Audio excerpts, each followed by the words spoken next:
Even सरांचा intro तुम्हाला सरांनी दिलेला आहे, तरी मी पुन्हा रिपीट करतो. सर, आपल्याकडे आबासाहेब कवडे सर, भरपूर अनुभव आहे, भरपूर. जेवढा तुम्हाला फायदा करून घेता येईल तेवढा करून घ्या. कारण त्यांच्याकडे जसं आपण म्हणतो नॉलेजचं भंडार, तसं म्हटलं तरी चालेल, भरपूर आहे. एवढे पेपर लिहिलेत, पेपर पाहिलं की लगेच त्यांना कळून जाईल की यामध्ये काय कमी आहे.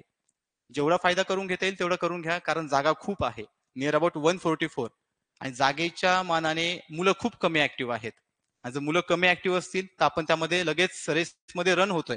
आणि रेसमध्ये रन होत असेल तर त्यासाठी बेस्ट ऑप्शन म्हणजे सर स्वतः आहेत, की जे तुम्हाला प्रत्येक पॉइंटचा एकदम योग्य प्रकारे अनालिसिस करून मार्गदर्शन करतील. सो सरांचा परिचय करून देतो.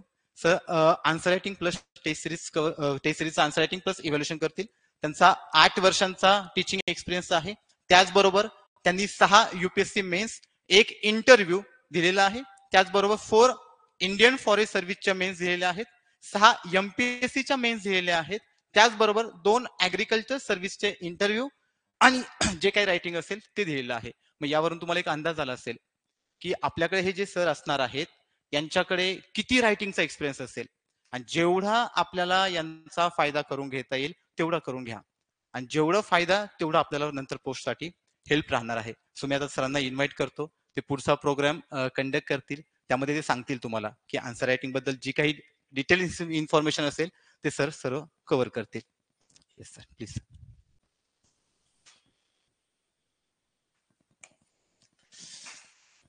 आता सर्वप्रथम मी सर्वांचं इथे स्वागत करतो.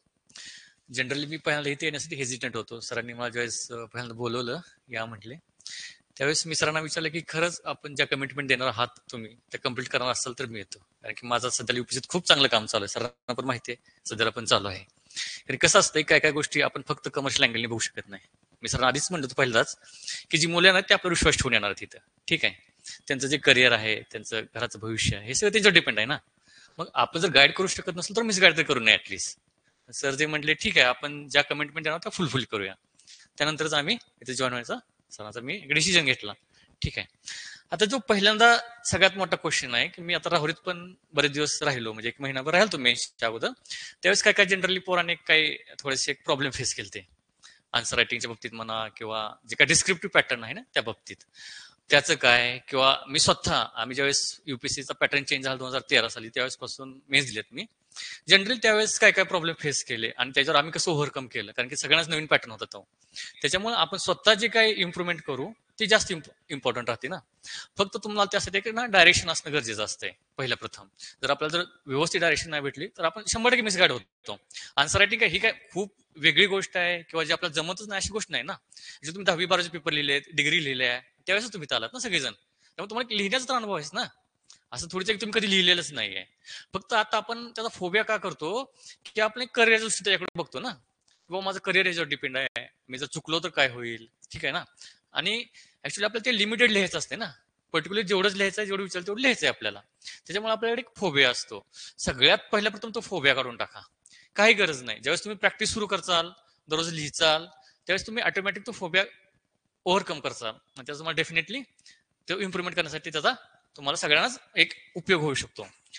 किंवा आता बरेच क्लास आहेत, सांगतात की आम्ही असं करू तसं करू, ठीक आहे. जनरली सांगून कोणी आन्सर रायटिंग इम्प्रुव्हमेंट होत नाहीये. ऍक्च्युली मला माहितच नाही ना. आता तुम्ही त्याचं समजा जे काय आहे 10, 15, 20, 25 जण आहात, कोणी बघतंय ऑनलाईन, प्रत्येकाची स्ट्रेंथ विकनेस वेगवेगळा आहे ना. जे तुम्हाला येतं ते थोडी जणांना लिहिता येणार ना. कधी कधी असते ना, कोणाची स्ट्रेंथ असते, कोणाला डिमांड कळते, कोणाला डिमांड कळत नाही, कोणाचं स्ट्रक्चरिंग चांगलं असते, कोणाचं प्रेझेंटेशन चांगलं असते ना. मग त्यासाठी ना आपण प्रत्येकाची एक लक्षात घेतो ना काय प्रॉब्लेम आहे त्यांचा, ठीक आहे. त्यासाठी आपण एक पर्सनल मेंटरशिप घेणार आहोत सगळ्यांचीच. तुम्हाला ते प्रत्येक टेस्ट नंतर मी स्वतः इव्हॅल्युएशन करणार आहे. मी सरांना अगोदर सांगितलं की मागच्या वेळेस बऱ्याच अकॅडमीत असं झालं की इव्हॅल्युएशन झालं नाही पेपरचं, ठीक आहे. काल सर 2 सर होते काल. मी म्हटलं आपण जर इव्हॅल्युएशन करणार असलो त्यांना कमिटमेंट देऊया. अगोदर पूर्ण पेपर इव्हॅल्युएशन झालीच पाहिजे सगळ्यांचे. जे म्हणून टेस्ट देणार आहे त्यांचं इव्हॅल्युएशन झालंच पाहिजे. समजणारच नाही ना मला की कोण कुठं आहे, कोण कुठं, किंवा तुम्हाला पण तुमची इम्प्रुव्हमेंट करणार नाही ना, ठीक आहे ना. ऍक्च्युली आपण लिहायचं का, हा सगळ्यात मोठा पहिला प्रश्न असतो ना, की लिहायचंच का. जनरली आपण जर समजा पहिल्या टेस्टला जो आपण काय मिस्टेक्स करतो ना, जनरली त्या कशा ओव्हरकम करणार ना आपण, नेक्स्ट टेस्ट लिहिल्यानंतर ओव्हरकम करणार ना. समजा पहिल्या टेस्टला तुम्ही काय मिस्टेक्स केल्या, त्यामुळे तुम्हाला सांगू शकतो ना की ह्या मिस्टेक्स आहेत. तुम्ही सेकंड टेस्टला इम्प्रूव्ह करचाल, किंवा डेली लिहिताना इम्प्रूव्ह करचाल, तिसऱ्या टेस्टला इम्प्रूव्ह करचाल. तुम्ही जर लिहिलंच नाही तर तुम्ही जे पहिल्या टेस्ट लिहिणार आहेत ना, जे काही मिस्टेक करणार ते ऍक्च्युली तुम्ही एक्झाम मध्ये चुका करणार आहात. आता मागच्या वेळेस बऱ्याच अग्रीमेंट्सला मी स्वतः पण होतो, दिले मी पण त्यावेळेस. तर हा एक अनुभव आला की बऱ्याच पोरांचं लिहायचंच राहिले. 60 मार्काचं, कोणाचं 40 मार्काचं, कोणाचं 50 मार्काचं. आता प्रॉब्लेम काय असतो, ज्यावेळेस माणसाचं 20 मार्काचं लिहायचं राहिलं, समजा तो म्हणतो 20 मार्काचं लिहायचं राहिलं, पण जो शेवटचा पोर्शन असतो का पोराने 60-70 तो असंच लिहिलेला असतो ना, एक अर्धा तास राहिलाय मला 100 मार्काचं लिहायचंय, कव्हर करायचंय ना. मग जनरली आपण ते फास्ट लिहून टाकतो ना, कसं तरी लिहून टाकतो आपण, जेणेकरून आपल्याला कम्प्लीट झालं पाहिजे. म्हणजे आपल्याला तिथं निगेटिव्ह किती झालं, आपल्याला जवळजवळ 80 मार्काचं आपल्याला निगेटिव्ह झालं ना. मग किती आपल्याला इम्पॅक्ट पडतो ना त्याच्यावरती. ऍटलीस्ट तुम्ही ते सफिशियंटली आणि एक एक एक मेथोलॉजिकली जर लिहिलं सगळं, एक तर तुम्ही ते कम्प्लीट केला पेपर, तर ऍटलीस्ट तुम्हाला काही ना काही मार्क भेटतात ना प्रत्येक ह्याला. ठीक आहे ना, त्यामुळे तुमचे सिलेक्शनचे चान्सेस वाढतात. ज्यावेळेस पहिल्यांदा 2013चा पॅटर्न चेंज झाला ना यावेळेस, त्यावेळेस पहिला कट ऑफ होता 560, 1750 पैकी. का तर पोराने पेपर्स कम्प्लीट केले नव्हते, कुणी माहितच नाही ना कसं लिहायचं, काय लिहायचं, जनरली किती लिहायचं है ना. त्याच्यामुळं तिथे एक इश्यू झाला, त्यामुळे तेवढं कमी कट ऑफ लागलेलं. आणि आता पण मला वाटतं इंजिनिअरिंग सर्व्हिस पण फार कमी कट ऑफ लागले. आणि इव्हन दो त्या आता जी दुसरी जी झाली FS होतं त्याचं पण बरंच कमी कट ऑफ लागलं. ते का झालं तर पोराने पेपर्स कम्प्लीट केले नाहीत ना. पण आता तुम्हाला हे 2-3 वर्ष ना ज्यावेळेस पॅटर्न चेंज होते खरंच गोल्डन ऑपॉर्च्युनिटी असते. गोल्डन ऑपॉर्च्युनिटी का असते तर बरेच पोर डायलेमात असतात, बरेच सुरूच करत नाहीत ना, तर लिहिणार काय आणि करणार काय. त्यामुळे तुम्ही ही ऑपॉर्च्युनिटी खरंच ग्रॅब केली पाहिजे. आणि आता हे कट ऑफचं वगैरे कालपासून आल्यापासून बरंच डिस्कशन चालू, कशाला विचार करता ना, काय गरज आहे तुम्हाला, कधी ना कधी तर तुम्हाला लिहायचंच ना, ह्या वर्षी नाही, पुढल्या वर्षी पुढल्या वर्षी आता आयुष्यभर आपल्याला म्हणजे पण करतोय आपण या फील्डमध्ये पण आपलं डिस्क्रिप्टिव्ह आहे ना आता. कधी तर सुरुवात करणारच ना तुम्ही. जेवढं उशीर करताल तेवढं तुम्हाला प्रॉब्लेम आहे. आता सुरू करा, त्याचा जास्त एक तुम्हाला बेनिफिट होऊन जाईल. आणि दुसरी गोष्ट सांगायची म्हणजे आपले एक जे आता सरांनी सांगितलं जाईल बऱ्यापैकी की एक आपण जे टेस्ट सिरीज कंडक्ट करतोय आता सध्याला ना, त्याच्यामध्ये आपले जे काय आपले लेक्चर असतील त्यानंतर जे होईल मग काय 10 दिवस टार्गेट असेल सरांचं सिलेबस जे का तुम्हाला सरांनी दिलं असेल शेड्यूल त्याप्रमाणे टेस्ट होतील. टेस्ट झाल्यानंतर मी स्वतः इव्हॅल्युएट करणार, कोणी दुसरं करणार नाही, इव्हन तो सर पण नाहीत करणार. कारण मी सरांना सांगितलं मी स्वतःच करणार सगळ्या गोष्टी ह्या, तरच मी येतो, नाही तर येणार नाही. काल असं बोलणं चालतं नाही, होत नाही त्याशिवाय. मी तुम्हाला कसं मी जनरल तुम्हाला सगळं सांगू शकतो ना, पण पर्टिक्युलरली नाही सांगू शकत ना काय. आता बघा मी सांगू शकतो त्याला इंट्रोड लिहा, बॉडी लिहा, कन्क्लुजन लिहा, ह्या गोष्टी लिहा, पण तेवढ्या पण म्हणजे सोप्या नाहीत ना. ज्याच्यासाठी ते वेगवेगळं असते तर वेगवेगळं करणार. आणि आम्ही त्यासाठी काय केलं, एक रिस्पॉन्स तयार केली आहे तुमचा. तुमच्या प्रत्येक टेस्ट नंतर आम्ही तुम्हाला काही इम्प्रुव्हमेंट सजेस्ट केलेत, तुमचे मार्क किती आले आणि त्यानं तुम्ही इम्प्रूव्ह केलं का ऍक्च्युली नेक्स्ट स्टेजला म्हणजे टेस्टमध्ये. त्यासाठी आम्ही तुम्हाला एक ते टेस्ट कंटिन्यू राहणार तुमची. तर फीडबॅक फॉर्म आहे ना तो कंटिन्यूस राहणार आमच्यासोबत. म्हणजे ऍक्च्युअली कळायला पाहिजे ना इम्प्रूव्ह करता, नाही तर तुम्ही येणार टेस्ट लिहिणार जाणार, आम्ही सांगणार, जर तुम्ही इम्प्रूव्ह नाही केलं तर काय फायदा ना त्या गोष्टीचा. ठीक आहे ना, तसं एक होईल. आणि त्यानंतर इव्हॅल्युएशन पण मीच करीन स्वतः. आणि त्यानंतर मेंटरशिप 1-on-1 जसं काय तुम्हाला असेल प्रत्येक वेळेस ऑनलाईन ऑफलाईन जसं असेल तसं तुम्ही इथे कोण अवेलेबल असेल त्याप्रमाणे करणार, इथंच होईल. तुम्ही त्यावेळेस रादर दॅन आन्सर रायटिंग कुठलाही तुमचा प्रॉब्लेम तुम्ही करू शकता. आता बरेच UPSC मेंटरशिप करताना बरेच पोरी इव्हन त्यांचे पर्सनल प्रॉब्लेम सुद्धा सांगतात, कारण असते प्रत्येकाचे वेगवेगळे प्रॉब्लेम असते, असं काय नसते. आणि तो मेजर रोड ब्लॉक असतो सगळ्यांशी आयुष्यात. तर ते तुम्ही शेअर करू शकता, सांगू शकता, त्यावर आपण एक चांगलं माझ्या एक्सपिरियन्स नुसार आपण त्यावर काहीतरी सोल्युशन काढू शकतो आपण. ठीक आहे ना. त्यानंतर म्हणजे आन्सर रायटिंगचं काय एवढं इम्पॉर्टन्स आहे ना ह्या एक्झाम मध्ये. ठीक आहे का. तर एक तर पहिली गोष्ट म्हणजे जोपर्यंत तुम्ही आन्सर रायटिंग करत नाही ना तोपर्यंत तुमचा ते कॉन्सेप्टचा होल्डच येणार नाही, कधीच होल्ड येत नाही तुम्हाला. तुम्हाला लिहायचं आहे तर ऍक्च्युअली तुम्हाला पाठांतर नाही करायचं ना, की बाबा एक फॅक्ट आता ऑब्जेक्टिव्हचा थोडंसं वेगळं राहतं, की तुम्ही 2 रिसोर्सेस रेफर केले त्यातून एक फॅक्ट आली आणि तुम्ही लिहिली, तसं नाही चालत ना इथं. तुम्हाला ते ऍक्च्युअली जोपर्यंत तुम्ही प्रॅक्टिस करत नाही इथं 4 वेळा लिहित नाही तोपर्यंत तुम्ही ऍक्च्युअल एक्झाम मध्ये लिहू नाही शकत. तुम्ही ह्यावेळेस इथं आता समजा एका क्वेश्चन लिहायला 10 मिनिटं घालवता, तुम्ही जर त्याची प्रॅक्टिस करत राहिला तर ऍक्च्युअली एक्झामिनेशन मध्ये तो 6 मिनिटावर येऊ शकतो वेळ ना एक आन्सर लिहायचं. दुसरं असतं की आता इथं एक प्रॉब्लेम हा आहे MPSC आता मेन्स मध्ये, की तुम्हाला वर्ड लिमिट फिक्स नाही केलेली त्यांनी कुठल्याच क्वेश्चनला है ना.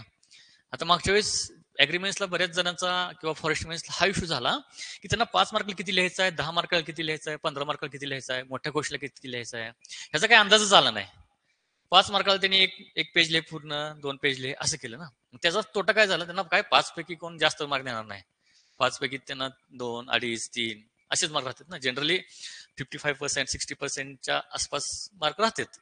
आता UPSC तर तोच पॅटर्न आहे, इथं पण बऱ्यापैकी तोच पॅटर्न आहे. आता जे एक्झाम कट ऑफ त्या दृष्टीने तर बघितलं तर मग आपण त्या 5 मार्काला किती लिहायचं हे पण इम्पॉर्टंट आहे ना. नाहीतर उगाच आपण बसलो आणि लिहिलं, जेवढे येते तेवढं लिहिलं. डिग्री सारखं नाही ना, आपल्याला जेवढे एवढं तेवढं लिहिलं असं नाही होत ना.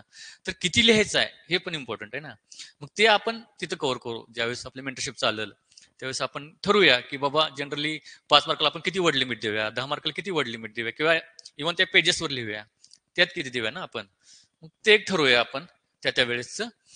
दुसरं म्हणजे तुमचं जे प्रेझेंटेशन आहे किंवा जे काय रायटिंगचं जे काय हँड रायटिंग आहे म्हणा, ते ऑटोमॅटिक इम्प्रूव्ह होणार नाही तुमचं.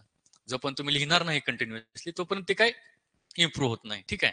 त्यामुळं आन्सर रायटिंग गरजेचे आहे. इव्हन दो मित्र म्हणे रादर दॅन टेस्ट लिहिण्यापेक्षा पण तुम्ही जर डेली आन्सर लिहित गेला आणि त्याला प्लस टेस्ट सिरीज ऍड केली तर ते खूप जास्त इम्पॅक्टफुल ठरू शकतं. आता डिस्क्रिप्टिव्हचं एक काय असतं, तुम्ही जेवढं वाचता किंवा वाचन करता तेवढं तुम्ही रायटिंग केलं पाहिजे, तरच त्याचा तुम्हाला फायदा होतो आणि ते तुम्ही रिटेन्शन केलं जातं तुम्हाला. फक्त असं नाही की वाचन केलं म्हणजे तिथे जाऊन तुम्ही लिहू शकता, असं होत नाही. आता तुम्हाला किती नॉलेज आहे किती आहे याचा काही जास्त तिथं इफेक्ट होत नाही ना. तुम्ही जे काय पेपरवर लिहिणार आहात त्याच्यावर तुमचं नॉलेज चेक केलं जाणार आहे ना. असं नाही की तुम्ही आता मला मस्त नॉलेज आहे तर मला माहिती आहे सगळ्या गोष्टी. समजा एक सायकल आली आपल्याला, क्रेप सायकल किंवा काही आलं फॉर एक्झाम्पल म्हणतो मी, तुम्हाला माहिती आहे तुमच्या डोक्यात आहे ते, पण जर तुम्ही तिथे लिहिलंच नाही ते व्यवस्थित, प्रेझेंटच नाही केलं, कम्प्लीट नाही केलं, तुम्हाला मार्क कसे देणार ना ते. असं आहे ना. त्यासाठी पण आन्सर रायटिंग आपल्यासाठी गरजेचं आहे. ठीक आहे. आणि दुसरं म्हणजे ते टाइम मॅनेजमेंट खूप खूप इम्पॉर्टंट आहे. एक्झाम मध्ये टाइम मॅनेजमेंट करणं खूप गरजेचं आहे. टेस्ट मध्ये जर तुम्ही टाइम मध्ये पेपर कम्प्लीट केला, लिहिला, तरच तुम्ही ऍक्च्युअली एक्झामिनेशन मध्ये तो कम्प्लीट करणार आहात. ठीक आहे का. आता जनरल एक ओव्हरव्ह्यू सांगू शकतो मी तुम्हाला की आन्सर रायटिंग मध्ये काय काय आस्पेक्ट्स असतात जनरली, की काय काय कव्हर करणं आपल्यासाठी गरजेचं असतं. ठीक आहे. आता पहिल्या प्रथम आपण जनरली ना 3 पार्ट मध्ये, हे सगळ्यात जवळजवळ माहिती आहे की बाबा आपण 3 पार्ट करतो की बाबा पहिला असतो तो म्हणजे इंट्रोडक्शन आपला. ठीक आहे. दुसरा बॉडी आणि तिसरा असतो तो म्हणजे कन्क्लुजन. ठीक आहे. आता मागच्या वेळेस बऱ्याच ऍग्री पोरांनी इंट्रोडक्शन आणि कन्क्लुजन हा पार्ट स्किप केलेला, त्यांनी लिहिलंच नाही इंट्रोडक्शन आणि कन्क्लुजन. तर त्याचा थोडासा एक निगेटिव्ह त्याचा एक इम्पॅक्ट असतो एक्झामिनरच्या दृष्टीनं. कारण की आपले जे एक्झामिनर चेक करणं असते ते एक स्टँडर्ड फॉर्म नुसार जात असते किंवा थोडंसं इंट्रोडक्शन लिहिलं का नाही किंवा काय. जो काय मी काय म्हणतो, इंट्रोडक्शन आणि कन्क्लुजननी काय तुमच्या ह्याच्यावर निगेटिव्ह मार्क होणार नाही तुमचे. ठीक आहे. फक्त त्याचा एक पॉझिटिव्ह इम्पॅक्ट होऊन तुमच्या आन्सरमध्ये 0.5 मार्क ऍड होऊ शकतात ना. तुम्हाला निगेटिव्ह नाही होणार ना. त्यामुळे ते गरजेचं राहतं. आता जनरली इंट्रोडक्शन मध्ये आपला जो आहे हा टेक्निकल पेपर आहे ना. ठीक आहे. आता जीएसचा एक अप्रोच वेगळा राहतो इंट्रोडक्शन मध्ये, की तुम्ही करंट बेस्ड द्या किंवा काही करंट अफेअर्स असेल फॅक्ट द्या किंवा तुमचं जे काय आता सध्या रिसेंट कंटेक्स्ट काय आहे तो क्वेश्चनचा तो एक्सप्लेन करावा लागतो. जनरली आपण तो अप्रोच पण वापरू शकतो काय काय क्वेश्चन मध्ये. जसं की आपलं समजा फूड रिलेटेड क्वेश्चन आहेत, फूड अँड न्यूट्रिशनचा आहे पार्ट. ठीक आहे. फर्स्ट काय काय थोडंफार आपलं अॅग्रोनॉमीचा थोडासा पार्ट आहे, क्रॉपिंग पॅटर्नशी वगैरे, तो पण आता सध्याला रिसेंटली न्यूज मध्ये असते की चेंजिंग वगैरे व्हायला लागले. तिथं आपण हा अप्रोच वापरू शकतो ना पहिल्या प्रथम. पण आपल्या टेक्निकल एक्झामिनेशन मध्ये सगळ्यात मोठा आस्पेक्ट हा असतो की तुम्ही डेफिनेशन देणं त्या कन्सेप्टची. कारण की आपल्या मास्तरांना बऱ्याचपैकी साऱ्या लोकांना डेफिनेशन वगैरे, आणि त्या पण टेक्निकली करेक्ट डेफिनेशन आवडतात, म्हणजे पुस्तकातल्या म्हणा किंवा काय तिथं चालतं. आणि दुसरा आस्पेक्ट हा असतो की तुम्ही तो जनरल कन्सेप्ट एक्सप्लेन करायचा. जो काय तुमचा कन्सेप्ट आहे ना तो एक ब्रीफली एक्सप्लेन करायचा. ठीक आहे. पण जनरली हा जो पार्ट आहे आपला इंट्रोडक्शनचा आणि कन्क्लुजनचा, हा तुमच्या आन्सरच्या 25% पेक्षा जास्त नसायला पाहिजे कधी पण. समजा वर्ड लिमिट जर आपण फिक्स केली 150 वर्ड, तर ठीक आहे. तर जनरली तुमचा हा 40 वर्ड पर्यंत दोन्ही पार्ट पाहिजे. ठीक आहे. इंट्रोडक्शन आणि कन्क्लुजनचा. ठीक आहे. का असं म्हणतो, तर मेजर आपल्याला जे मार्क मिळणार ते आपल्याला आपल्या ह्या सेक्शनवर मिळणार आहेत ना. तुम्ही जे काय लिहिणार आहे बॉडीवर त्याच्यावर आपल्याला हे मार्क्स मिळणार आहेत ना जनरली. असं आहे ना. हे इंट्रोडक्शन आणि कन्क्लुजन हे फक्त व्हॅल्यू ऍडिशन म्हणून तुमच्या ह्याला मदत करतं. त्यासाठी असं काय वेगळं नाही की ते म्हणजे हे करणार आहे. ठीक आहे. मग आता कन्क्लुजनचा जो पार्ट आहे,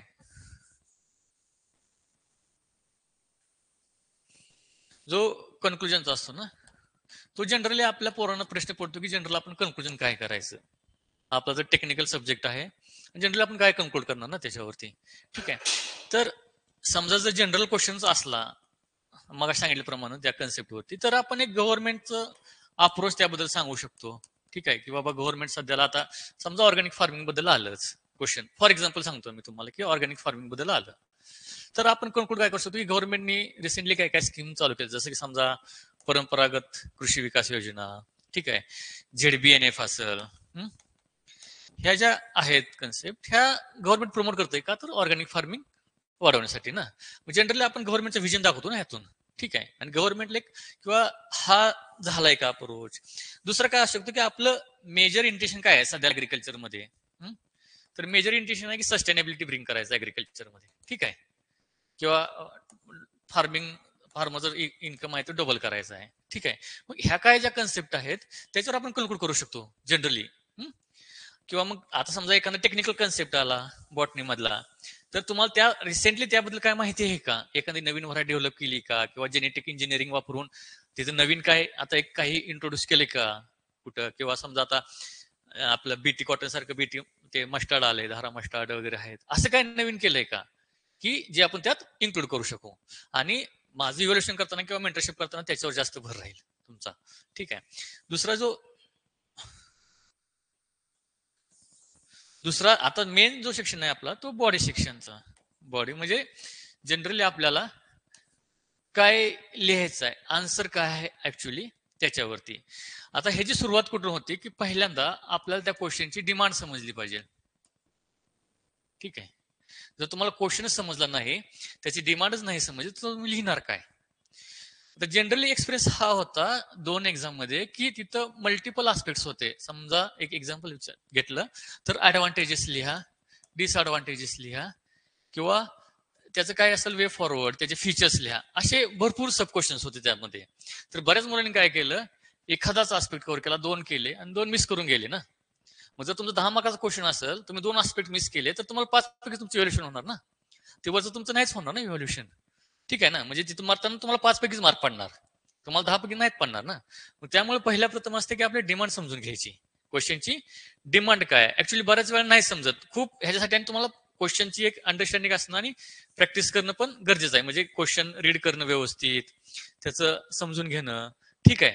मग पहिल्यांदा आपण ज्यावेळेस डिमांड अंडरस्टँड करतो, ठीक आहे, त्याच्यानंतरचा जो दुसरा पार्ट येतो आपला, तो त्याचं स्ट्रक्चरिंग, क्वेश्चनचं स्ट्रक्चरिंग, म्हणजे बॉडी आपली कशा प्रकारे फ्लो होणार आहे, ठीक आहे. मग जे जे काही आस्पेक्ट असतील त्यातील ते आपण 1 बाय 1 कव्हर करणार, ठीक आहे. पण यात मेजर एक इश्यू असा असतो की आपण एक समजा ऍडव्हान्टेजेस डिसएडव्हान्टेजेस लिहिले आपण, सपोज ही डिमांड आहे आपली, ठीक आहे. पण स्ट्रक्चरिंग म्हणजे काय फक्त एका पाठोपाठ एक लिहिणं असं होत नाही ना, त्याला एक लॉजिकल फ्लो पण पाहिजे ना तुमच्या आन्सरला. मग तो कसा मेंटेन करायचा, तर जो काय आपल्या 2 डिमांड आहेत, 2 ज्या काही डिमांड आहेत आपल्या, त्याच्यामध्ये आपण एक कनेक्टिंग लिंक देऊ शकतो ना. समजा आपल्याला हेच एक्झाम्पल घ्यायचं की ऍडव्हान्टेजेस आणि डिसएडव्हान्टेजेस विचारले ते, ठीक आहे. मग ऍडव्हान्टेज लिहिल्यानंतर आपण डायरेक्ट लिहू शकतो ऍडव्हान्टेज, ठीक आहे. पण त्यानंतर ज्यावेळेस आपण डिसएडव्हान्टेज लिहायचा असतो, ठीक आहे, त्यानंतर डायरेक्टली डिसएडव्हान्टेजेस न लिहिण्यापेक्षा आपण इथे कनेक्टिंग लिंक टाकू शकतो की despite having such advantages due to some technical issues, particularly for example सांगतो मी तुम्हाला की it has been facing some disadvantages or it has some limitations. तर मग त्याला एक लॉजिकल फ्लो राहतो त्या आन्सरला तुमच्या, आणि त्यानंतर तुम्ही लिहू शकता की डिसएडव्हान्टेजेस किंवा त्याचे लिमिटेशन्स, है ना. मग त्यामुळे काय होतं की त्याला वाचण्याला पण एक जरासं बरं वाटतं की चला ठीक आहे, हे हा पार्ट कव्हर केलाय, हा पार्ट कव्हर केलाय, नेक्स्ट पार्ट कव्हर केलाय, ठीक आहे ना. मग त्यासाठी स्ट्रक्चरिंग आपलं इम्पॉर्टंट राहतं, ठीक आहे. आणि स्ट्रक्चरिंग स्ट्रक्चरिंग बरोबरच आपलं ते म्हणल्याप्रमाणे फ्लो ऑफ आन्सर पण इम्पॉर्टंट असतो, ठीक आहे. त्यानंतरचा दुसरा आपला पार्ट येतो तो म्हणजे प्रेझेंटेशनचा. हा, आता एक सांगायचं हेच राहून गेलं की मी जरी हे घेतले तर आणखी बऱ्याच बरेच प्रॉब्लेम असतात, ठीक आहे. मी देतोय की जनरल ओव्हरव्ह्यू देतोय, आता ह्यानंतर पण आपण बघू कोणाला काही स्पेसिफिक प्रॉब्लेम असतील तर ते पण आपण घेऊयात. असं काय नाही की काय नाही, एक झाल्यानंतर आपण जे जे इंडिव्हिज्युअल प्रॉब्लेम कोणाला काय काय असतील याबद्दल किंवा शंका असतील ते आपण एक सॉल्व्ह करण्याचा प्रयत्न करूया इथं आज, ठीक आहे. आता प्रेझेंटेशन म्हणजे काय की आपल्याकडे जे काही कंटेंट आहे, ठीक आहे. हा, एक डिमांड मध्ये एक गोष्ट ही राहून गेली की डिमांड अंडरस्टँड करताना आपण काय काय कीवर्ड्स असते त्यात. कीवर्ड्स म्हणजे की जसं की कधी कधी विचारलं जातं ओपन एंडेड मध्ये की एक्सप्लेन, ठीक आहे, बरोबर आहे का, कमेंट, ठीक आहे ना. मग बऱ्याच वेळा आपल्याला हे कळत नाही किंवा क्रिटिकली अनालाइज असते कधी कधी. बऱ्याच वेळा आपल्याला हे कळत नाही की हे विचारल्यानंतर पर्टिक्युलर वर्ड आपण काय लिहायचं. ठीक आहे का. ज्यावेळेस आपल्याला समजा कमेंट विचारलं असेल तर कमेंट मध्ये लिहिताना आपण जनरली लिहायचं त्याचं बाबा हा एक त्याचं एक्सप्लेन केलं फिनॉमिना, त्यानंतर त्याचे हे फीचर्स आहेत तर आपण कमेंट सांगतो ना, एक कॉमेंट्री करतो त्याच्यावर, त्या दृष्टीने चालतं. मग ज्यावेळेस क्रिटिकली अनालायसिस त्यावेळेस आपण त्याचे ऍडव्हान्टेजेस डिसएडव्हान्टेजेस त्याच्या पॉझिटिव्ह साईड्स निगेटिव्ह साईड्स हे पण लिहितो. ठीक आहे. आता त्याबरोबर आणखी डायरेक्टिव्ह वर्ड्स पण असतात काय काय की जसं की आता कम्पेअर असते ना, कम्पेअर किंवा त्याचा इम्पॅक्ट एक्सप्लेन करा. ठीक आहे.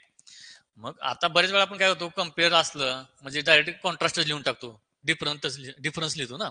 तर जनरली हा एक न्यूट्रल वर्ड आहे ना, ह्याचा आपण म्हणजे डिफरन्सेस आणि सिमिलॅरिटीज दोन्ही पण लिहू शकतो ना. ठीक आहे. तसा इम्पॅक्ट असतो ना. इम्पॅक्ट समजा एक एक्झाम्पल आहे की सस्टेनेबल ऍग्रिकल्चरचा इम्पॅक्ट लिहा. तर सॉरी सस्टेनेबलचा म्हणा किंवा नवीन अप्रोच आला तर ऑर्गॅनिक फार्मिंगचा इम्पॅक्ट लिहा. ठीक आहे. ऑर्गॅनिक फार्मिंगचा इम्पॅक्ट लिहा. तर जसं सुरुवातीला त्याचे काय पॉझिटिव्ह आहेत, मी म्हणतो positive far out way the negative, पण आहेत ना त्याचे काहीतरी त्याचे निगेटिव्ह साईड्स पण आहेत ना जरासं ऑर्गॅनिक फार्मिंगची, की बाबा इनिशियल लेवलला त्याचं इल्ड कमी होईल. ठीक आहे. किंवा फार्मरला अडॉप्ट करण्यासाठी ते एवढं इझी नाहीये. ठीक आहे. हा इम्पॅक्टच आहे ना त्याचा. हम्म? आपल्याला जो फूड अँड न्यूट्रिशन सिक्युरिटीचा इनिशियली इम्पॅक्ट होईल. ठीक आहे का. मग ज्यावेळेस आपण पॉझिटिव्ह इम्पॅक्ट लिहितो त्यावेळेस आपण निगेटिव्ह लिहिले पाहिजेत ना. मग जर तुम्ही निगेटिव्ह लिहिले ह्या अँगल विचार केला तर तुम्ही सगळ्यापेक्षा एक +1 मार्क असाल का नाही, आहे का नाही. मग आपण त्या दृष्टी विचार करणं गरजेचं आहे ना, की आपण एक एक मार्क कसा एक्स्ट्रॅक्ट करू शकतो ना त्यांच्याकडून. ठीक आहे. मग त्यामुळं ज्यावेळेस क्वेश्चन वाचतो त्यावेळेस आपण त्या कीवर्ड्सकडे पण लक्ष देणं गरजेचं असतं किंवा डायरेक्टिव्ह वर्ड्सकडे पण देणं गरजेचं असतं. आपण आता तिथे होतो की प्रेझेंटेशन. आता प्रेझेंटेशन मध्ये जनरली फक्त हँड रायटिंगच नाही हा. ठीक आहे. तर त्याच्याबरोबर खूप सारे aspect त्याच्याशी निगडीत आहेत. ऍक्च्युली प्रेझेंटेशन म्हणजे काय की आपण जे काही आपलं नॉलेज आहे ते किती कमी शब्दात आपण एक्सप्लेन करू शकतो, किती कमी वर्डात आपण त्याला ते एक्सप्लेन करू शकतो. ठीक आहे. आता बऱ्याच वेळा माझ्याकडे खूप नॉलेज आहे, पण मग जर वर्ड लिमिट मध्येच नाही एक्सप्लेन केलं त्याचा फायदा काय. आपण एक प्रॅक्टिकल अप्रोच ठेवून पण चालला पाहिजे ना एक्झामकडे. आपल्याला काय की आपल्याला एक्झाम क्रॅक करायची, आपल्याला पास व्हायचं आहे, त्या दृष्टीने पण आपण केलं पाहिजे ना. आपल्याला काही डॉक्टरेट वगैरे नाही घ्यायचे ह्याच्यात. त्यामुळे आपल्याला जे केलंय एक्सप्लेन थोडस वर्ड कमी एक्सप्लेन करता आलं पाहिजे ना. मग ह्याच्यासाठी भरपूर अप्रोचेस आहेत की ना. ठीक आहे. की आपण बाबा पॉईंट फॉर्मॅट मध्ये लिहू शकतो. आणखी आपल्याला बऱ्याच जणांना सवय असते की आपण बऱ्याच वेळा डिस्क्रिप्टिव्ह म्हणलं की एस एफ फॉर्मॅट मध्ये लिहून टाकतो. तसं नाही लिहायचं, आपण पॉईंट फॉर्मॅट मध्ये लिहू शकतो, सब हेडिंगचा वापर करू शकतो. आता मी ह्या सब हेडिंग तुम्हाला सांगू शकतो ना, ज्यावेळेस आपण ऍक्च्युअली टेस्ट घेऊ त्यावेळेस आपण काय काय सब हेडिंग टाकू शकतो. ठीक आहे. ज्यामुळे तुमचा वर्डची लिमिट कमी होऊ शकते. ठीक आहे. दुसरे आपण डायग्राम युज करू शकतो. ठीक आहे. ठीक आहे ना. फ्लो चार्ट्स युज करू शकतो आपण. आता ह्याचं जर एक्झाम्पल घ्यायचं म्हटलं तर आता एक ह्यावेळेस ऍग्रीला एक क्वेश्चन आलता की explain the soils of Maharashtra. बरोबर ना, असं क्वेश्चन होता ना. एक क्वेश्चन होता explain the soils of Maharashtra होता क्वेश्चन ना ऍग्रीला त्यावेळेसचा. मग त्यावेळेस आपण जनरली काय करू शकतो, आता किती सॉइल्स आहेत, समजा 7-8 एक आपल्याकडे सॉइल्स आहेत. एक्झाम्पल सांगतो मी, 8 सॉइल्स आहेत. मग आपण असं करणार बाबा ब्लॅक कॉटन सॉइल, एक एक्सप्लेन करणार, दुसरी करणार रेड अँड येलो सॉइल. ठीक आहे. तिसरी ॲल्युएल समजा, चौथी लॅटरॅटिक सॉइल. आपण असं एक्सप्लेन बसणार का सगळ्या गोष्टी. मग ह्यात तुम्ही किती किती एक्सप्लेन करणार ना. ह्यात तुमचं बऱ्यापैकी वर्डचं रिपिटेशन होतं. तुम्ही ह्यातच कसं लिहिणार, फॉर्मेशन कसं झालं समजा, त्याचे कॅरेक्टरिस्टिक्स काय आहेत. ठीक आहे. त्याचं इम्पॉर्टन्स काय आहे समजा. असे व्हेरियस आस्पेक्ट तुम्ही कव्हर करणार ह्यात. बरोबर आहे पहिल्या ह्याच्यामध्ये. पण हे जर आपण वेगळ्या वेगळ्या अँगलने पण रिप्रेझेंट करू शकतो ना. ठीक आहे. जसं मी केलं म्हणजे मीच लिहिलेलं होतं की असं आपण समजा एक चार्ट काढला. ठीक आहे. इथे लिहिले फीचर्स समजा. ठीक आहे. फीचर्स आणि इथं वेगवेगळ्या सॉइलचे नाव. ठीक आहे. Black cotton soil, black soil थोडक्यात, रेड अँड येलो सॉइल आणि लॅटरेटिक सॉइल. ठीक आहे. त्याच्या अगोदर मी एक मॅप काढला, जनरली ढोबळ मॅप काढला आपला महाराष्ट्रात कसा असेल तसा. त्याचं एक लोकेशन दाखवून दिलं मी की बाबा ठीक आहे ह्या कोकणमध्ये शक्यतो लॅटरेटिक सॉइल सापडते त्या वेस्टर्न घाटच्या ह्याच्यावर, ब्लॅक कॉटन सॉइल आपल्या पेनिन्सुलर इंडियावर सापडते त्याच्याकडे रेड अँड येलो सॉइल सापडते. ठीक आहे. जी कोर्स जे बेल्ट आहेत आपल्या त्यात रिव्हर्स आहे त्याच्या बेल्ट मध्ये आपल्याला एल्युअल सॉइल सापडते जनरली. ठीक आहे. हे माझा पहिला पार्ट झाला. त्यानंतर म्हणजे त्यात मी दाखवून दिलं ना त्यांना की काय काय आहे ते. ठीक आहे. त्यानंतर मग मी फीचर्स लिहिले की त्याचं लोकेशन.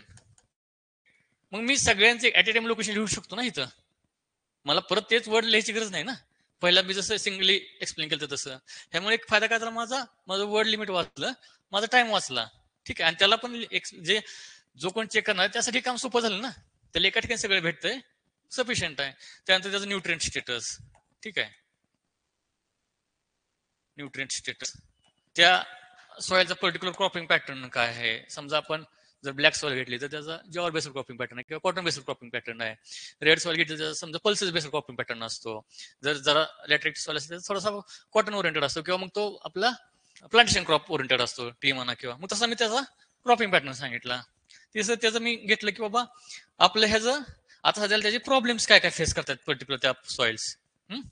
ठीक आहे. त्या सॉइल्स आणि जनरल असे 2-3 आस्पेक्ट आणखी कव्हर केली मी. म्हणजे जो काय आहे तो त्याला बरं पडेल ना बघायला पण किंवा त्याला स्वतःला चेक करण्यासाठी वगैरे. मग असं जर केलं तर ह्याला आपण प्रेझेंटेशन म्हणतो ना. असं नाही की फक्त हँडरायटिंग सुधारलं किंवा लिहिलं हे प्रेझेंटेशन होत नाही ना.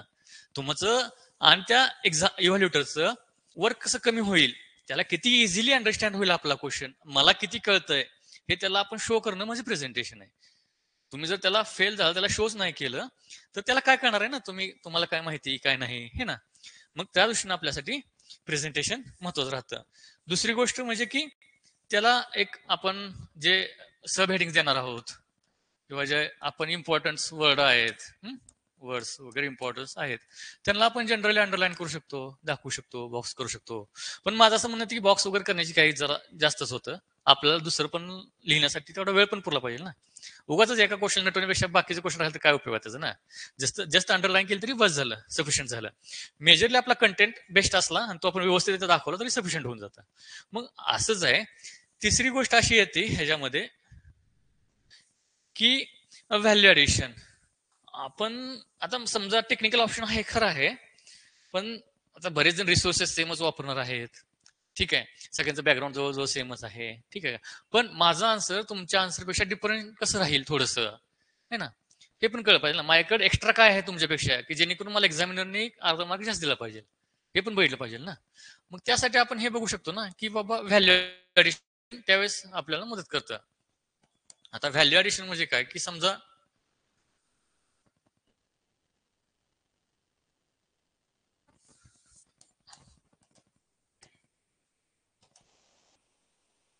आता ज्याप्रमाणे मी दाखवली मग अशी डायग्राम दाखवली तुम्हाला सॉइल्सची. ठीक आहे. कुठे कुठे सापडते त्याला बरं वाटणार ना. थोडंसं कुठलं तर त्यांनी आजपर्यंत 50 पेपर सकाळपासून चेक केलेले असतात. संध्याकाळच्या वेळेस जरा कुठल्या एखादं बरं तर बरं वाटतं त्याला कधी पण. ठीक आहे ना. म्हणजे त्याचा एक व्ह्यू होऊन जातो की ठीक आहे ह्याला समजलेलं आहे बऱ्यापैकी. ठीक आहे. दुसरं म्हणजे काय असतं आपण काहीतरी नवीन फॅक्ट्स इन्क्लूड करतो का ह्याच्यात. फॅक्ट्स किंवा नवीन इन्फॉर्मेशन. ठीक आहे. आता जर एक्झाम्पल सांगतो की आता चेंजिंग क्रॉपिंग पॅटर्न आहे समजा. तुम्हाला क्वेश्चन आला की चेंजिंग क्रॉपिंग पॅटर्न तुम्ही रिसेंटली जो झालाय तो एक्सप्लेन करा. ठीक आहे का. रादर आपण करू शकतो सगळंच ना. पण जर आपण त्याच्याबरोबर त्याला एक एक्झाम्पलची जोड दिली, ठीक आहे, तर जरा असं इफेक्ट होत की जसं आफ्टर ग्रीन रेव्होल्युशन, जो ग्रीन रेव्होल्युशन बिल्ड होता त्याचा राईस बेस्ड झाला. ठीक आहे का. ठीक आहे. आफ्टर मेजर इन्फ्रास्ट्रक्चर प्रोजेक्ट झाल्यानंतर इरिगेशन फॅसिलिटीज वाढल्या. त्याच्यानंतर आपला जो महाराष्ट्र होता जिथे कधीच नाही तिथं शुगर केन बेस्ड झाला क्रॉपिंग पॅटर्न. ठीक आहे का. शहरीकरण झालं. ठीक आहे. अर्बनायझेशन झालं. त्याच्यामुळे ट्रक फार्मिंग वाढलं. ट्रक फार्मिंग वाढलं इन द सेन्स की तिथला व्हेजिटेबल बेस्ड क्रॉपिंग पॅटर्न झाला. या गोष्टी आपण त्यात इन्क्लूड करू शकतो बऱ्यापैकी. मग माझं काम हेच असणार आहे की मी तुम्हाला हे सांगू शकतो की तुम्ही हे काय काय इन्क्लूड करू शकता नवीन ह्याच्यात किंवा तुम्ही कसं कसं हे इम्प्रूव्ह करू शकता. ठीक आहे का. त्यानंतर मग जनरल तुम्हाला कन्क्लुजन सांगितलं की कन्क्लुजन एक फ्युचरिस्टिक असावं की जेणेकरून तुमचं एक नवीन व्हिजन त्यातून दिसलं पाहिजे किंवा तुम्ही गव्हर्नमेंटचे जे नवीन व्हिजन आहे त्याच्याशी किती तुम्ही अक्वेंटेड आहात, तुम्ही ते किती लक्ष देताय ह्या गोष्टी पण कळून येतात तुमचे जेणेकरून त्यातून. ठीक आहे. हे जनरल ओव्हरव्ह्यू असा असतो की आन्सर रायटिंगचा आपण करायचा. मग आता ह्यातून तुम्हाला पण काय काय प्रॉब्लेम असतील तर तुम्ही पण काही शेअर करू शकता. सध्याला आपण थोडा वेळ देऊया की हे करायला प्रॉब्लेम. विचारा, बिंदास विचार, काही प्रॉब्लेम नाही. तुम्हाला इव्हन दो हे सोडून सुद्धा दुसरं सुद्धा विचारू शकता, काय अडचण नाही सध्याला. आणि बिंदास विचारा. आपल्याला मला वाटतं बरेच जण ऍग्रिकल्चर बॅकग्राऊंडशीच रिलेटेड आहेत सगळेजण. आपल्याला तो एक फोकस विचारायचा नाही, विचारून घ्या, काय प्रॉब्लेम येत नाही. सिनियर म्हणून विचारा, फॅकल्टी राहू द्या बाजूला.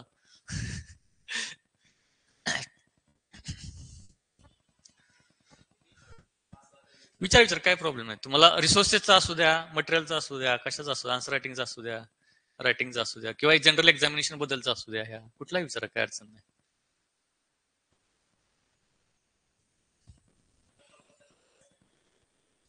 नाही, कट ऑफ तुम्ही पहिल्यांदा सांगितले, कट ऑफचा काय विचार करू नका.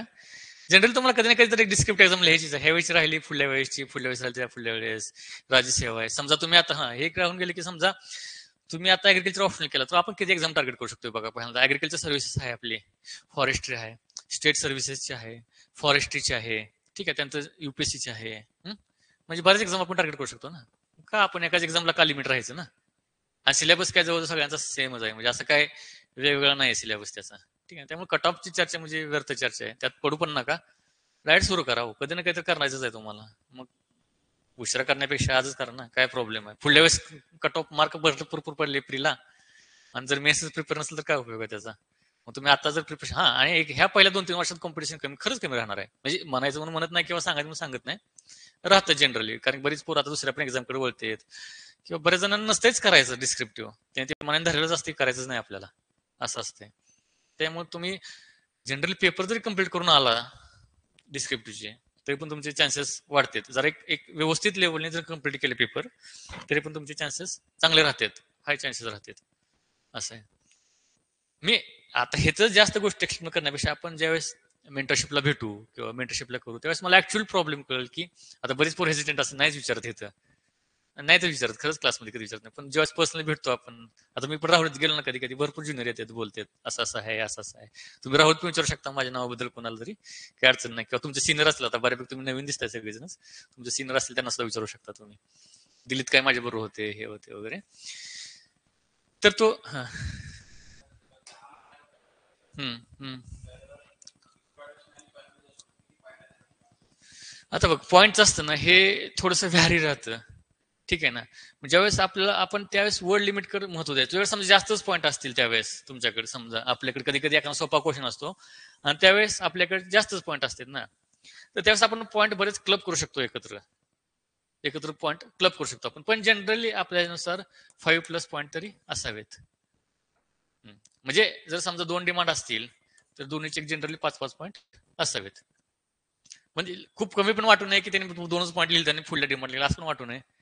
आणि आता पॉईंट लिहिताना एक काळजी काय घ्यायची, की बऱ्याच जणांना आपल्याला रिपिटेशनची सवय असते. वर लिहिणार इट कॅरीज द इम्पॉर्टन्स, आणि खाली लिहिणार की इट हॅज अन इम्पॉर्टन्स. म्हणजे तेच फक्त वेगळ्या लँग्वेज मध्ये. तर तसंच करू नका, फक्त त्याचा तोटा आपल्यालाच आहे. आता काय आपण डिग्रीच्या एक्झामला नाही किंवा ते नाही, मग फक्त पॉईंट वाढवायचे म्हणून वाढवायची काही गरज नसते.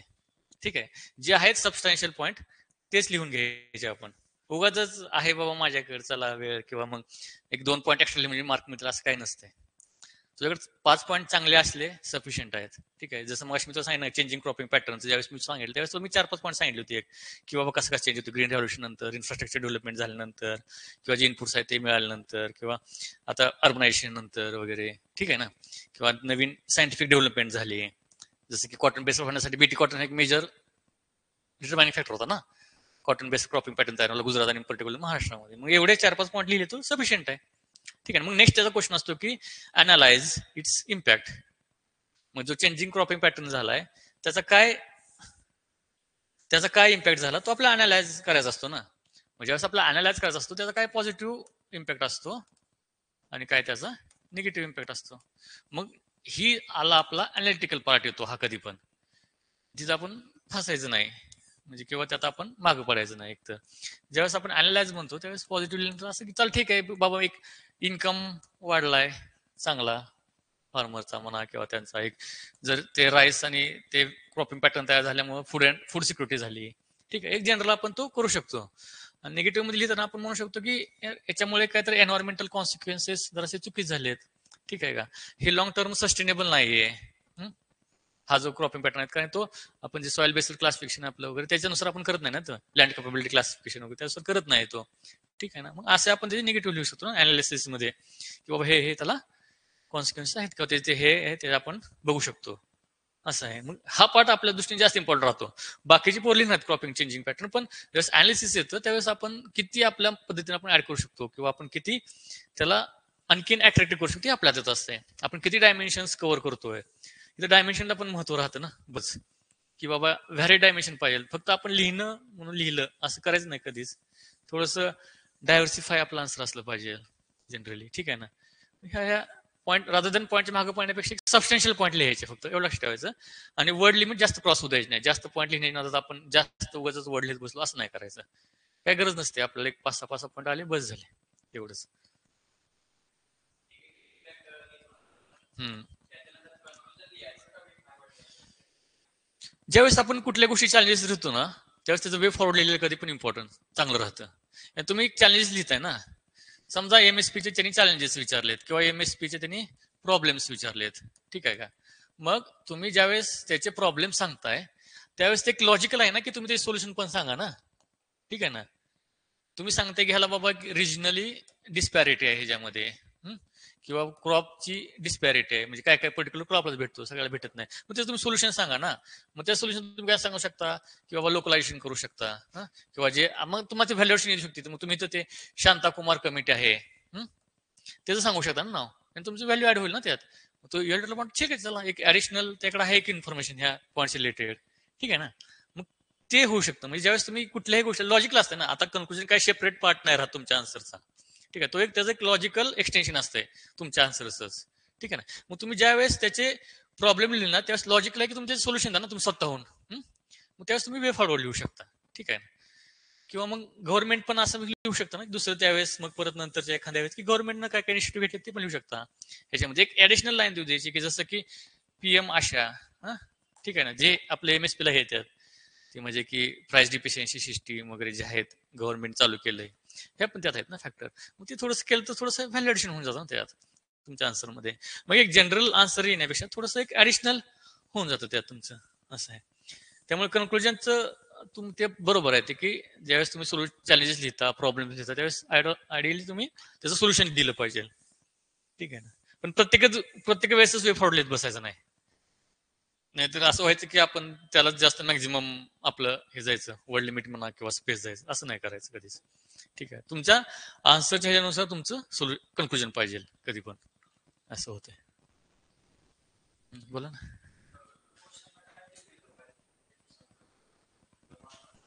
मार्कानुसार याचं लेंथनुसार त्याचं नाही राहत कधीच.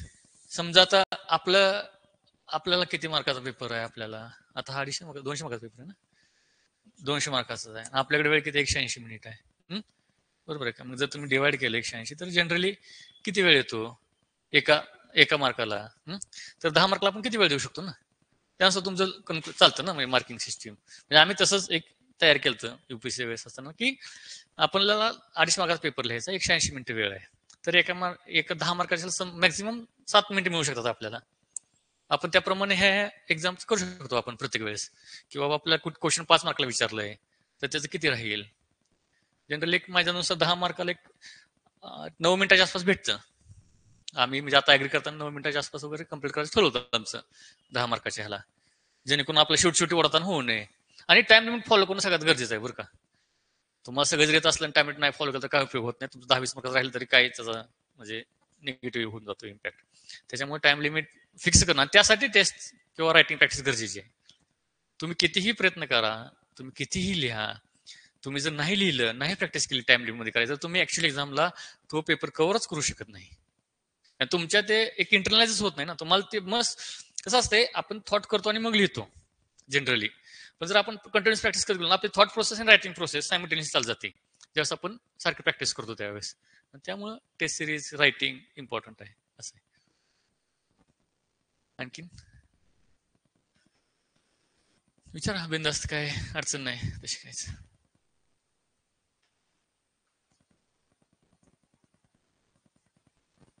हा.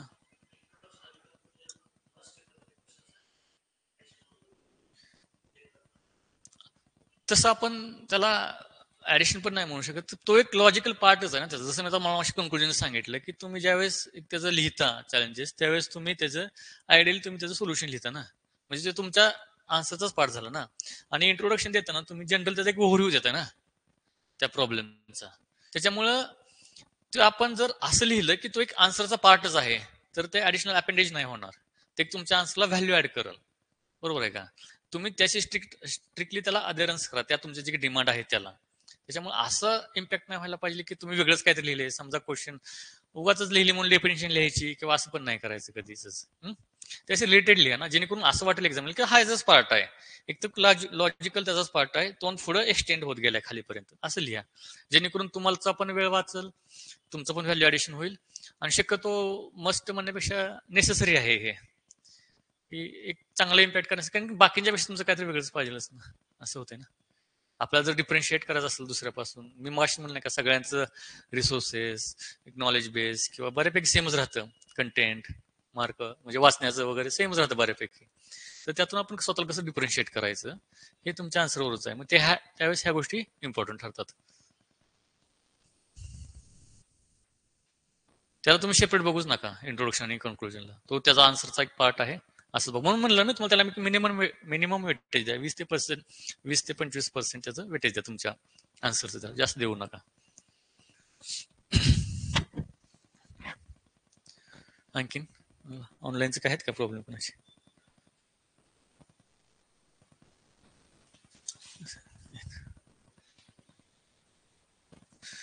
बॅच ड्युरेशन, आता बॅच ड्युरेशन वगैरे तुम्ही सरांशी बोलून घ्या. ऍक्च्युली तो म्हणजे माझ्याशी नाही जरा कोणता ऍक्च्युली मी हा म्हणजे नोट्सच्या किंवा किती ड्युरेशन राहील, फीज वगैरे काय, हे तुम्ही डायरेक्ट सरांशी बोलून घ्या. ऍक्च्युली बॅच ड्युरेशन जोपर्यंत एक्झाम होत नाही तोपर्यंत आपलं बॅच चालूच राहणार आहे. म्हणजे जरी सिलेबस आपला कम्प्लीट झाला आधी तरी आपली मेंटरशिप, आन्सर रायटिंग वगैरे ह्या चालू राहील, तुमचं एक्झाम पण चालू राहणार आहे. म्हणजे साधारणतः 3 महिन्यामध्ये आपलं काय होणार आहे, सिलेबस जो कव्हर करण्याचं आपलं टार्गेट आहे, तिथून पुढे फुल लेंथ पेपर वगैरे जे असतील आयोगाच्या पॅटर्न प्रमाणे आपण डिझाईन करून त्या कंटिन्यू ठेवणार आहे. ठीक आहे, म्हणजे असं नाही की सिलेबस कव्हर झाला म्हणजे बॅच संपली, असं नाही. ठीक आहे, जोपर्यंत एक्झाम होत नाही तोपर्यंत. समजा एक्झाम काही कारण असतो पुढे जरी गेली तरी आपली बॅच कंटिन्यू चालू राहील एक्झाम होईपर्यंत. ठीक आहे, अजून काही प्रॉब्लेम आहे? ऑनलाईन आवाज येतोय माझा? ऑनलाईन किती आहे आता, त्यांचं काही इश्यू असलं सांगू शकतात ते. हा, कमेंट करा एकदा.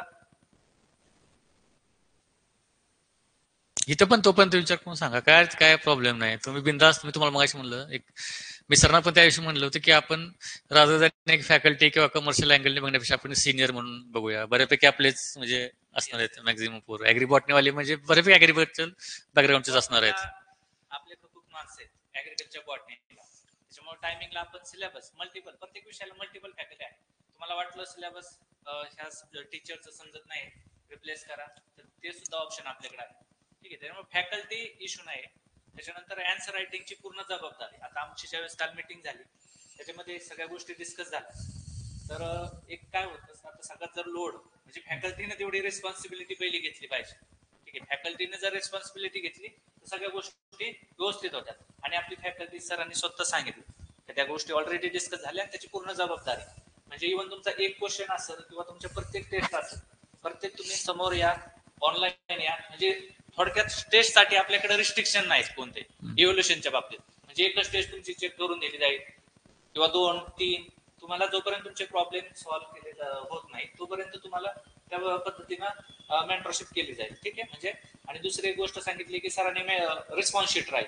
म्हणजे फर्स्ट टेस्टला तुम्हाला जे काही गोष्टी सांगितल्या होत्या त्या तुम्ही फॉलो केल्यात का नेक्स्ट टेस्ट मध्ये, ते सुद्धा आमच्याकडे रिस्पॉन्स शीट असेल. आणि त्यावेळेस तुम्हाला पर्सनली सांगितल्या जाईल परत त्या गोष्टी वारंवार, किंवा जे ऑनलाईनचे विद्यार्थी वगैरे असेल तुम्हाला पण कॉल वगैरे करून तुम्हाला त्या गोष्टी वारंवार सांगितल्या जाईल. त्याचा एक फायदा तुमची थोडीशी अकाउंटेबिलिटी राहील तुमची पण. असं आहे ना, थोडंसं आपल्याला पण एक ओढ राहते की आपण थोडंसं इम्प्रूव्ह केलं पाहिजे ना प्रत्येक वेळेस. आपण ज्यावेळेस पुढे जातो ऍटलिस्ट त्यावेळेस थोडंसं तरी ऍटलिस्ट 1, 2, 3, 4, 5 टेस्ट मध्ये इम्प्रूव्ह करणं शक्य नाही सगळ्याच गोष्टी. पण ऍटलिस्ट एक टेस्ट नंतर थोडं इम्प्रूव्ह करूया. 10% जर प्रत्येक टेस्ट नंतर इम्प्रूव्ह केलं तर शेवटच्या 10व्या टेस्ट पर्यंत आपल्याला ऍटलिस्ट आपण 90% तरी जाऊ ना, 100% राहिलं आणि परफेक्शनची काही गरज नसते सॉरी एक्झाम मध्ये. ठीक आहे, फक्त आपल्याला बेस्ट करायचं असते. बेस्ट आपल्याला आपला बेस्ट द्यायचा आहे. आउट ऑफ 400 पैकी 400 मार्क आपल्याला घ्यायचे नाही. परफेक्शनची काहीच गरज नाही एक्झाम. आपण बऱ्याच वेळा परफेक्शनच्या मागे पडतो आणि मेन टार्गेट पासून जाताना आपण दुसरीकडेच पळत राहतो. सगळ्यात महत्वाचं क्वेश्चन तुमचा राहिला नाही पाहिजे. ठीक आहे, आणि बेस्ट प्रेझेंटेशन असं अर्धा जरी मार्क प्रत्येक क्वेश्चन मध्ये वाढत गेला तर इतरांच्या तुलनेत आपले जवळपास जेवढे क्वेश्चन तेवढे 10-20 मार्क आपल्या इतरांपेक्षा जास्त येऊ शकतात आपल्याला. ठीक आहे, त्यामुळे क्वेश्चन राहता कामा नये. आणि त्याच्याकरता काय करायचं, आपल्याला पहिल्यापासून आन्सर रायटिंगची प्रॅक्टिस करायची. इव्हन एफएसओचे असेल, ऍग्रीचे वगैरे असतील. आता पहिल्यांदा सगळे डिस्क्रिप्टिव्ह करत होते, तर त्यावेळेस पोरांना अक्षरशः बोटांना फोड आले होते, म्हणजे एवढं मुलांनी लिहिलं होतं आणि रिझल्ट पण आले. भरपूर विद्यार्थी असतात. आता कॉम्पिटिशन सरांनी ऑलरेडी पण सांगितलं की ज्यावेळेस सिलेबस चेंज होतो किंवा नवीन पॅटर्न शिफ्ट होतो त्यावेळेस चान्सेस जास्त असतात. ठीक आहे, आता तुम्ही पहिल्यापासून जो सिरियस करत, ठीक आहे, 1 महिना साधारणतः तुम्हाला लागणार आहे. ह्या सगळ्या गोष्टी डाऊट वगैरे जे असतील तुम्हाला क्लिअर होता आणि तुम्ही डिस्क्रिप्टिव्ह मध्ये थोडीशी सवय वगैरे लागतात. 1 महिना सुरुवातीला हे होईल. हार्ड असते बरं का, सुरुवात करणं खरंच खूप हार्ड असते. म्हणजे आपण म्हणत नाही गाडी चालू असताना पळवताना सोपं असते, पण चालू करून पळवणं जर पुढे अवघड असते ना, तसं काम असते आपलं की आपल्याला थोडंसं पहिल्यांदा वेळ लागतो पुश घ्यायला. तो जर एकदा घेतला तर परत काहीच प्रॉब्लेम नाही. आणि खरंच सांगतो तुम्हाला, ऑब्जेक्टिव्ह पेक्षा हे एक्झाम खूप सोपे आहे. डिस्क्रिप्टिव्ह खरंच खूप सोपे आहे. तुम्हाला लिमिटेड आहेत, लिमिटेड रिसोर्सेस आहेत, लिमिटेड गोष्टी करायच्या आहेत, त्या फक्त तुम्हाला रिप्रोड्यूस करायच्या व्यवस्थित सगळ्या. ऑब्जेक्टिव्ह सारखं असं नाही की हे विचारलं त्याचं काय झालं विचारलं, असं काही नाही तुम्हाला त्यात भानगड. आणि ह्यात एक स्कोप काय राहतो की ऑब्जेक्टिव्हचं काय एक ड्रॉबॅक होता की जर त्यावेळेस 30 पोरं सिलेक्ट व्हायची, बरोबर आहे का. म्हणजे एकदा समजा एका पोराने एक्झाम क्लिअर केली तर तोच परत 9-10 पोस्ट एकाच पोराला सगळ्या, असं होतं. पण डिस्क्रिप्टिव्हचं काय असतं की तुम्ही ह्यावेळेस टॉपर जरी असला तर पुढच्या वेळेस तुम्हाला गॅरंटी नाही की तुम्ही सिलेक्शन व्हायचं, असं असतंय कधी कधी. त्यामुळं प्रत्येक वेळेस प्रत्येक पोराला तेवढा चान्स असतो डिस्क्रिप्टिव्ह मध्ये सिलेक्शन होण्याचा. एक बेस्ट एकदम गोष्ट आहे आता ह्या नवीन पॅटर्न नुसार की बघा तुम्ही कधी पण इव्हन युपीएससी मध्ये हार्डली 10% पोरं अशी असतात की परत सिलेक्ट होतं त्यांचं. आणि मागच्या वेळेस एमपीएससी मध्ये बहुतेक बऱ्याच वेळा असं असतं 90% पोरं जुनीच असतात, एक क्वचितच 10% पोरं नवीन येतात, बरोबर आहे का. तसं इथं तसं होत नाही, 90% पोरं नवीन येऊ शकतात इथं तुम्हाला, असं आहे. त्यामुळे एक अपॉर्च्युनिटी असते काय, आणि अपॉर्च्युनिटी आपण ग्रॅब केलीच पाहिजे, असं आहे. आणि डायरेक्शन, माझ्या स्वतःच्या एक्सपिरियन्स वरून सांगतो की डायरेक्शन खूप खूप म्हणजे खूप इम्पॉर्टंट असते. कधी आमचे 6 मार्क रिझल्ट गेले, कधी 10 गेले इंटरव्ह्यू नंतर म्हणा किंवा काय, त्यावेळेस जाणवतं आपल्याला की थोडंसं कोणी सांगणार असतं असं असं करा, एवढं करा, तेवढं करा, तर फरक पडतो, लिटरली फरक पडतो. परत असं वाटू नये की आपल्याला त्यावेळेस असं केलं असतं बरं झालं असतं, थोडंसं लिहिलं असतं बरं झालं असतं तास तास तरी, असं नंतर वाटू नये. ठीक आहे, त्यामुळे सुरुवातीपासून सुरुवात करा आणि खरंच चान्सेस चांगले आहेत. बरेचसे विद्यार्थी डायरेक्ट आन्सर रायटिंग न करता ऑब्जेक्टिव्हची सवय असते, येते किंवा सिलेबस कम्प्लीट करतो नंतर लिहितो. भरपूर विद्यार्थी करतात असं. डायरेक्ट काही असे पण विद्यार्थी डायरेक्ट एक्झामला पण येत आहेत. अशा केसमध्ये काय होतं की आपण प्रॅक्टिसच नाही केलेली. ऍक्च्युअली रायटिंग करून चूक काय होणार आहे ते आपल्याला कळलंच नसतं. त्यामुळे ती जी काही मेजर होणारी चूक आहे ती direct answer writing final paper मध्ये होते. ठीक आहे, बरेचसे विद्यार्थी ज्युनियर आहेत, फुल कॉन्फिडन्स मध्ये सर कोणता पण क्वेश्चन येऊ द्या 100% मी करणार आणि माझा टाइम वगैरे सगळा पुरतोय. भरपूर असे विद्यार्थी असतात की फोन आपल्याकडून गोष्टी म्हणजे त्याच्यावर सोल्युशन म्हणून आपल्याला विचारतात, बट तेच बोलत राहतात. की म्हणजे ऐकत नाही की नाही माझं सगळं ठीक आहे आणि इतरांपेक्षा मला स्पीड आहे. असे भरपूर एक्झाम्पल आहे. आता हे नावासही सांगता येत नाही मला, बट डायरेक्ट मेन झाली आणि नंतर फोन आला सर 50 मार्कच राहिले, 60 मार्कच राहिले. अग्रीमेंटचे एक्झाम्पल सांगतो तुम्हाला. त्याच्यामुळे रायटिंग करणं हे मस्ट आहे आणि आतापासूनच तुम्ही राईट केलं पाहिजे. ठीक आहे, बाकी कोणाला काय प्रश्न आहे का? ऑनलाईन पेमेंट करायचं का?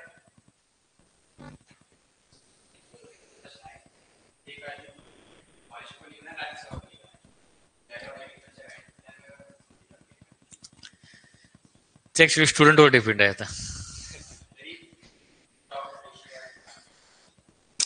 आता कसं आहे माहितीये का, कधी पण आता जनरली सांगतो मी तुम्हाला की आता जर समजा आहे पण आजपर्यंत कधी कोणी डिस्क्रिप्टिव्ह केलेलं नाहीये.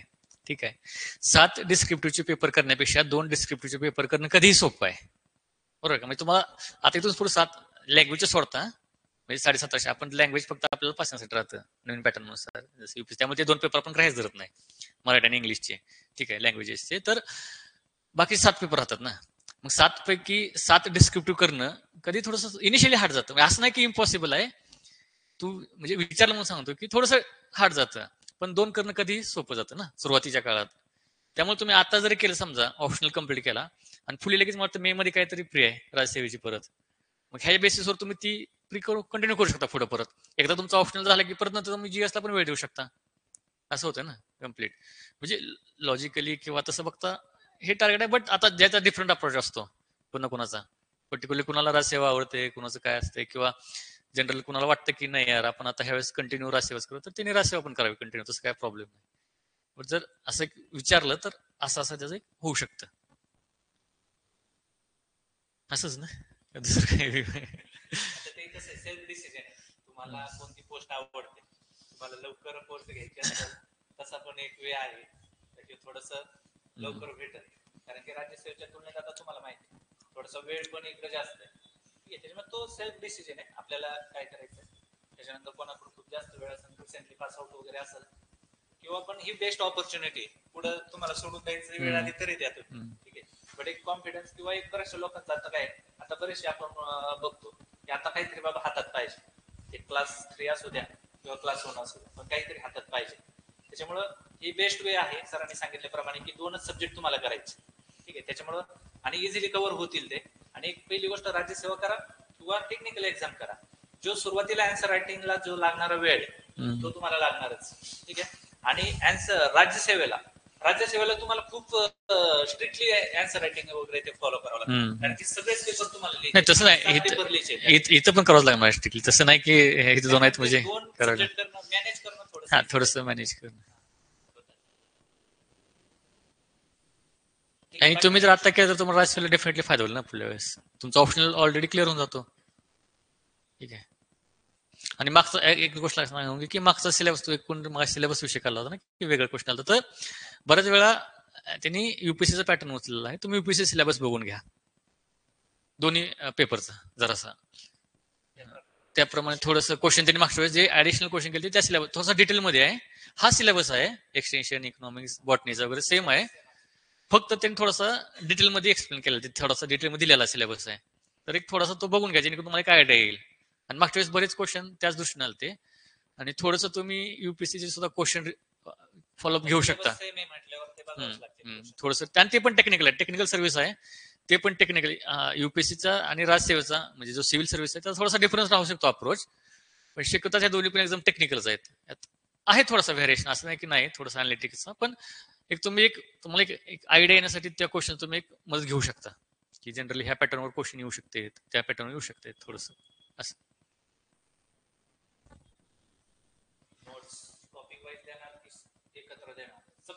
तुम्ही बोलता का आता हे जनरल क्वेश्चन्स आहेत? नाही ते ऐकू जात नसतं तर माईक विना. जातोय आवाज येतोय का? आवाज ऑडिओ क्लिअर आहे का? एकच माईक मधून येतोय का आवाज? ठीक आहे, सब्जेक्ट वाईज नोट्स भेटतील तुम्हाला आणि बुकलेट येणार आहे. बॉटनीचा पार्ट असेल आणि ऍग्रिकल्चरचा एक पार्ट तुम्हाला येईल. आणि नोट्स वगैरे म्हणजे जेवढे इफोर्ट्स अल्टिमेट घ्यायचे तेवढे त्याच्यामध्ये घेतलेले आहेत. म्हणजे तुम्हाला बघून वाटेल की नोट्स सफिशियंट आहे.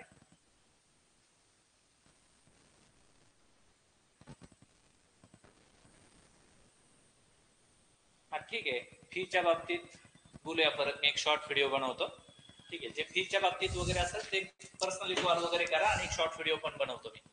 ओके, बाकीचे काही असेल का, जे काही असेल तुमचं आन्सर रायटिंग संदर्भात वगैरे असेल किंवा बाकीचं सिलेबस विषय काय असेल तर ते कमेंट वगैरे करा.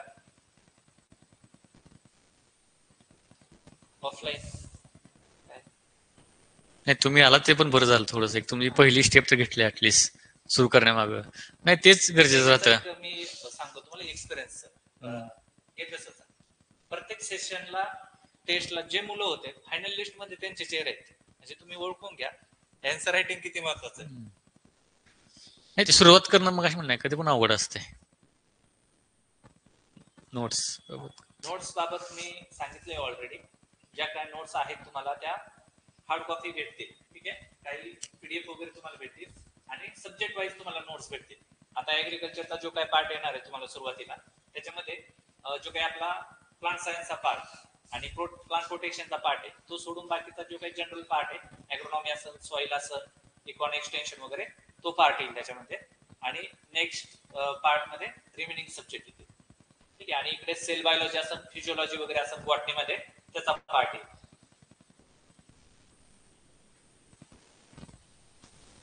हा, ते सगळं आपण बॅच मध्ये बघूया. ठीक आहे. काय क्वेश्चन ऑफलाईन ते सगळं बॅच मध्येच इन्क्लूड आहे. बॅच मध्ये म्हणजे तुम्हाला सेपरेट काय पुढे जॉईन पण करायची गरज नाही. म्हणजे तुम्ही ऍक्च्युली खरंच कंटाळा येईल तुम्हाला एवढे टेस्ट वर वर्क असणार. वीकली टेस्ट असतील, सब्जेक्ट वाईज टेस्ट असतील आणि फुल लेंथ पण टेस्ट असतील.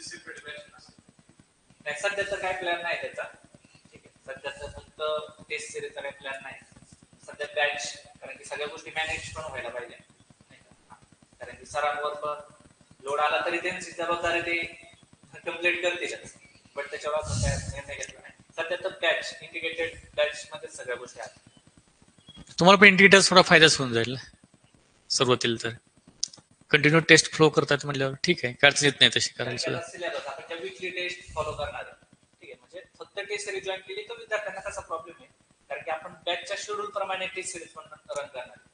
समजा एक पर्टिक्युलर वीक मध्ये एक सब्जेक्ट कव्हर झाला तर त्या वीक मध्ये त्याच पोर्शन असणार आहे किंवा अर्धा पार्ट कम्प्लीट झालाय त्यांच्या सब्जेक्टचा, तर तेवढं झालेल्या पार्टवरच त्या ठिकाणी काय असणार आहे, टेस्ट असणार आहे. म्हणजे तुम्हाला सिलेबस सोबतच टेस्ट सिरीज पण सायमल्टेनियसली चालेल. ठीक आहे. जे एकदा सिलेबस पण झालेला असेल आणि त्याच्यावरच टेस्ट होणार आहे.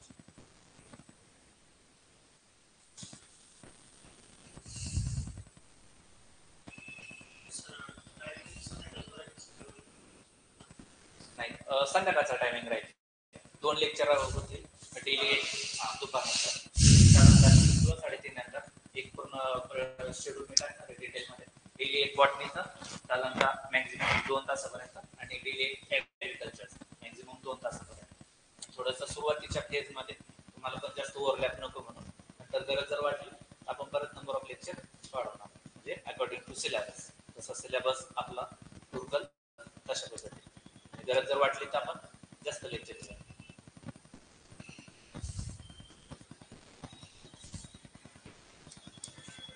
ठीक आहे, मग थांबूया का? ठीक आहे. थांबायचं का? जास्त लांब होणार पण काय कंटाळा आलाय. ऑनलाईन थांबायचं का?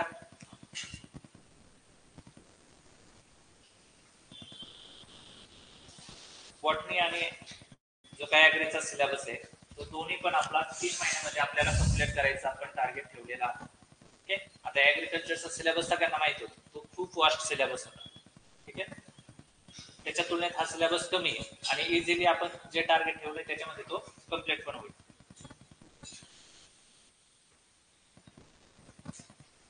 जे काही ऑनलाईन लेक्चर वगैरे आहेत, ऑनलाईनचे प्रश्न आहेत, ठीक आहे, ते रेकॉर्डेड लाईव्ह झालेले लेक्चर रेकॉर्डेड वगैरे पण असतील. आणि ऑफलाईन ऑनलाईन ही आपली एकच बॅच आहे. जे ऑफलाईन सेपरेट आहे, ऑनलाईन सेपरेट आहे असं नाही. जे ऑफलाईनला येत आहेत तुम्हाला पण ऍपला ऍडमिशन वगैरे भेटत आणि ते जे काही रेकॉर्डेड आहे तुम्हाला तिथं पण बघता येतील. ठीक आहे. आणि शिवाय जे काही ऑनलाईनचे विद्यार्थी असतात, तुम्हाला जरी वाटलं 15 दिवसांनी महिन्याने तुमचा प्लॅन चेंज झाला आणि ऑफलाईनला येऊ वाटलं तर तुम्ही आता ऑनलाईन ऍडमिशन वगैरे करून ऑफलाईनला पण येऊ शकता. ठीक आहे. म्हणजे ऑफलाईन ऑनलाईन दोन्ही एकच बॅच आहे. ओके. ठीक आहे, मग आपण थांबूया. थँक्यू. चला, ऑनलाईन थांबू. काही प्रश्न असेल तुमचे तर त्यावेळेस कमेंट करा किंवा ऑफिसला पण येऊन तुम्ही